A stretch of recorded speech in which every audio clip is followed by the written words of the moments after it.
തർജ്ജമ ചെയ്ത് ഒരു പുസ്തകം ഇറക്കി. ഇനിയിപ്പോൾ പോയി കഴിഞ്ഞാൽ സമാധാനത്തിന് പോകാനുള്ളതുണ്ടെങ്കിൽ ഒരു ധാന്യം പറയാനൊക്കെ പറഞ്ഞിങ്ങനെ തെളിവുണ്ട്. ഞാനിതിൽ കണ്ടതാണ് സാറ് പറഞ്ഞ പോലെ ഒരു ബിസിനസ് ചെയ്യേണ്ട അല്ലെങ്കിൽ സെയിൽ ചെയ്യപ്പെട്ട പ്രൊഡക്റ്റ് ആയിട്ടല്ല കണ്ടിട്ടുള്ളത്. എൻ്റെ ജീവിതവും ആരെങ്കിലും ജീവിതത്തിൽ പ്രതിസന്ധി വന്നിട്ട് മുന്നോട്ട് നടക്കാൻ പ്രയാസമാണെങ്കിൽ ആത്മഹത്യയുള്ളൂ എന്ന് തോന്നുന്നവരുണ്ടെങ്കിൽ അതിനെക്കാട്ടി വലിയ കഷ്ടപ്പാട് പറയാൻ കഷ്ടപ്പാട് തന്നെ വന്നിട്ടുള്ളത്. അതിലേറെ പ്രതിസന്ധി വന്നിട്ടില്ല. ഇതൊന്ന് വായിച്ചു നോക്ക് എന്ന് പറയാനുള്ള മാതൃക. 2 പൊറോട്ടയും ബീഫ് ഫ്രൈയും തിന്നാൻ കാശില്ലാതെ നടന്ന ഉത്തരത്താണി അങ്ങാടിയിലെ ഇന്ന് മലപ്പുറം തന്നെ പ്രധാനപ്പെട്ട മാളിക വന്ന അലാമളുടെ ഫൗണ്ടർ ഡയറക്ടറാണ് ഞാൻ ഇന്ന്.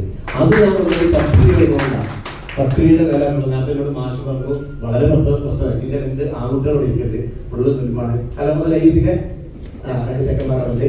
ഇവരോട് ഞാൻ അവർക്കാണെങ്കിൽ ഇന്ന് നമ്മൾ ചിക്കു ഇത് എന്താ പറയാ ബ്രെഡ് ചിക്കൻ ഇതൊക്കെ പറ്റുള്ളൂ. ഞാൻ അവർക്ക് ബ്രെഡ് ചിക്കൻ വാങ്ങിക്കൊടുത്തിട്ട് അവർക്ക് ഒരു ക്ലാസ് കൊടുക്കും. അപ്പാക്ക് മണക്കലിൽ നിന്ന കഥല്ലേ വേണ്ട വാപ്പ ബ്രെഡ് ചിക്കൻ വേണ്ട, കാരണം ഇതിന് മൂടൊക്കെ പോവുകയാണ്. ഞാൻ പറഞ്ഞ് കുട്ടികൾ പട്ടിണി എടുക്കുന്നുണ്ട്. ആഫ്രിക്കയിൽ ഞാൻ പോകുമ്പോൾ കാണുന്നുണ്ട്. ഇന്ത്യയിലെ പല ഭാഗത്തുണ്ട്. ഇപ്പൊ ഫലസ്തീനുണ്ട്. ഒരു കാലത്ത് റോമിന്റെ ഈറ്റിലമായ ഫലസ്തീനും സിറിയയിലൊക്കെ ആപ്പിൾ പോലെ ചൊറുക്കള കുട്ടികൾ പട്ടിണി എടുക്കണം എന്ന് പറയുമ്പോൾ വേണ്ട വാപ്പ എന്താ പറയാ ചിക്കൻ ഫ്രൈ വന്നെങ്കിലും മടിയില്ല. ഈ പായയെ വെച്ചിട്ട് കുട്ടികളെ ജെൻസി ജനറേഷൻ കഴിഞ്ഞാൽ അൽഫേലാണത് എങ്ങനെ തിന്നണം. പക്ഷെ മാഷ് പറഞ്ഞ പോലെ ഞാൻ എൻ്റെ ഉമ്മയ്ക്ക് ചോറ് തന്ന കഥ ഉണ്ടല്ലോ, അതെൻ്റെ മക്കളോട് പറയാറുണ്ട്. എൻ്റെ ഉമ്മ എനിക്ക് ചോറുന്ന ആ പണ്ടത്തെ ഒരു നന്മ ഉണ്ടല്ലോ തലമുറയ്ക്ക് എന്തൊക്കെ പറഞ്ഞാലും മോനെ ഞങ്ങളെ ജനറേഷൻ ഭയങ്കര സംഭവമായിട്ട് ഞങ്ങളൊക്കെ പറയുമ്പോൾ അതിലേറെ ഡെവലപ്മെന്റിന്റെ മക്കളുടെ ജനറേഷനൊക്കെ നമ്മൾ പറയുമ്പോഴൊക്കെ നമ്മളൊരു മനുഷ്യത്വം സ്നേഹമൊക്കെ ഉണ്ടായിരുന്ന ജനറേഷൻ ഉണ്ടല്ലോ. ആ ജനറേഷന്റെ മനുഷ്യത്തില്ലാതെ വേറെ എന്ത് ടെക്നോളജിയുമായിട്ട് നമ്മുടെ പുതിയ ജനറേഷൻ മുന്നോട്ട് പോയാൽ മനുഷ്യൻ മുടിയും എന്നുള്ളത് ഞാൻ എൻ്റെ മക്കളോട് പറഞ്ഞു. കാരണം AI-ന്റെ വരവ് ഇപ്പൊ ശൂന്യാകാശത്തിലേക്കാണ് ആയുധങ്ങൾ ശേഖരിച്ചിട്ടുള്ളത്. നോർമൽ ആയുധം ശേഖരിച്ചിട്ടുള്ള യുദ്ധത്തിന്റെ അവസ്ഥ നമുക്കറിയാം. ഇനി മേലത്താണ് കളി നടക്കുന്നത്. ഇനി നാട്ടിലും യുദ്ധം ഉണ്ടാവില്ല. സൈന്യം അപ്പം വളരെ വലിയൊരു അപകടത്തിലേക്കാണ് പോകുന്നത്. നമ്മുടെ ഇന്ത്യൻ പാകിസ്ഥാൻ യുദ്ധം നടക്കുമ്പോൾ നമ്മുടെ പ്രാർത്ഥന എങ്ങനെയൊക്കെ അവസാനിക്കാതെ ഞാൻ ദുബായിൽ പണിക്ക് കുറെ കച്ചവടം കണ്ടിട്ടുണ്ട്. പിരാന്ത് കറക്റ്റടിച്ച് നടക്കാറുണ്ട്. ഓരോക്കെ 150 സാധനമുണ്ട്. ഇന്ത്യയിലെ 22 സ്റ്റേറ്റുള്ളൂ. സംസ്ഥാനത്തിൽ പലയിടത്തും പോലും നമ്മൾ ഓരോ നശിപ്പിച്ച് കളയിക്കാറ്. പക്ഷെ അതിന്റെ മുന്നേ ഒരു നമ്മുടെ നാട്ടിൽ കിട്ടുന്നതാണ്. അപ്പോൾ ഈ നല്ല സംഭവമല്ല യുദ്ധം എന്നുള്ളതും അതൊന്നും മനുഷ്യത്വം പറ്റി വരേണ്ട ഈ സമൂഹത്തിനോട് ഇതുപോലത്തെ എഴുത്തുകാരുടെ പുസ്തകങ്ങൾ വായിക്കാൻ അവരിപ്പോ സമയം കണ്ടെത്തുന്നുണ്ടാവില്ല. കാരണം ഈ സാറുമാരെ പുസ്തകം വായിച്ച് വളർന്ന ഒരു തലമുറ ഇവിടെ അവസാനിക്കുകയാണ്. ഇപ്പൊ എന്റെ മക്കളൊക്കെ പ്രായത്തിൽ വരുന്ന തലമുറ പുസ്തകം കണ്ടില്ല. ഓനെ പഠിച്ച സ്കൂളിന്റെ പുസ്തകം തന്നെ ഏറ്റവും വലിയ രസം ഞാൻ ചുരുക്കി പറയാണ്.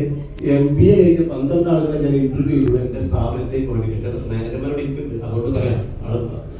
12 ആളുകൾ ഇന്ത്യയിലെ ഫസ്റ്റ് പ്രധാനമന്ത്രി ആരാണ് സത്യം പറഞ്ഞിട്ടാ. ഈ തലമുറയിൽ MBA ക്വാളിറ്റിയാണ്, നല്ല മാർക്ക് പറയാം. 10 ആളും ആൻസർ പറഞ്ഞില്ല. ഇന്ത്യയിലെ ഫസ്റ്റ് പ്രധാനമന്ത്രി 11ാമത്തെ ആൾ ആൻസർ പറഞ്ഞു. അവൻ എന്റെ ഒപ്പമുള്ളവരെ സെക്കൻഡ് അവരുടെ പേര് അപ്പോൾ നിങ്ങൾ ഈ ചോദ്യം ഡിസ്കസ് ചെയ്യുന്നത് ഡിസ്കസ് ചെയ്തിട്ട് എന്നിട്ടാണ് ഓ പറഞ്ഞു 12ാമത്തെ ആളുകളെ MBA കഴിഞ്ഞ ആളുകളെ. അപ്പൊ ഞാൻ കുറ്റപ്പെടുത്തില്ല, മോശപ്പെടുത്തില്ല. പക്ഷേ ജനറൽ നോളജിൽ നിന്നും നമ്മളെ നാടിന്റെ സ്വത്തുണ്ട്. ഇന്ത്യ എന്ന രാജ്യത്തും കേരളത്തിലും പ്രത്യേകിച്ച് നമുക്കൊക്കെ ഉണ്ടാവുന്ന സ്വത്തല്ല. എന്ത് ഒരു സാംസ്കാരിക സ്വത്ത് നമ്മൾ ഫോളോ ചെയ്യുന്ന ഒരു സിസ്റ്റം ഉണ്ടാവും. അതാണ് ഏറ്റവും നല്ല സിസ്റ്റം. മക്കൾ മനസ്സിലാക്കില്ല. യൂറോപ്പാണ് ഏറ്റവും നല്ല സിസ്റ്റം നടത്തുന്നത്. ഞാൻ യൂറോപ്പ് പോയ ആളാണ്. യൂറോപ്പിൽ 40 രാജ്യങ്ങൾ പോകുമ്പോൾ അതിലെ വണ്ടി ഡ്രൈവർമാരൊക്കെ കാണാൻ ഭയങ്കര പ്രായമുള്ള ആളുകളാണ്. അവിടെ അർമേനിയയിൽ പോയപ്പോൾ മിലിറ്ററിക്കാരുണ്ടാവും. പാവം തോന്നി. മിലിറ്ററിക്കാർക്ക് മറ്റേ സ്ട്രെച്ചറൊക്കെ പോകണം, ആ പ്രായമല്ലേ. അപ്പൊ എന്താ ചോദിച്ചപ്പോ അവിടെ യുവജനല്ലേ അവരെന്ത് ചെയ്തു?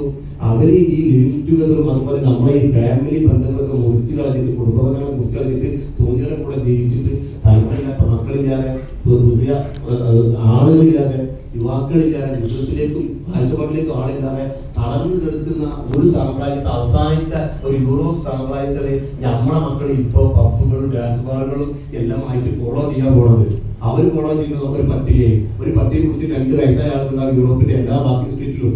അവരുടെ മക്കളുണ്ടാവില്ല, അവർക്ക് മക്കളുണ്ടാവില്ല, ആളുണ്ടാവില്ല. ഒരു പട്ടികയാണ്. ആ പട്ടിക ഫോളോ ചെയ്യുന്ന ആളുകളെ നമ്മൾ ഫോളോ ചെയ്യാൻ പറ്റും. നമുക്ക് നമ്മുടെ രാജ്യത്തിന്റെ, നമ്മുടെ നാടിന്റെ, നമ്മുടെ നാട്ടിന്റെ ഒരു പൈതൃകമുണ്ട്. അത് ഫോളോ ചെയ്യുന്ന തലമുറ വളർന്നു വന്നില്ലെങ്കിൽ സാർ നേരത്തെ പറഞ്ഞ പോലെ, വലിയ പറഞ്ഞ പോലെ നടന്നു തീരാത്തത് ഞാൻ എഴുതിയത്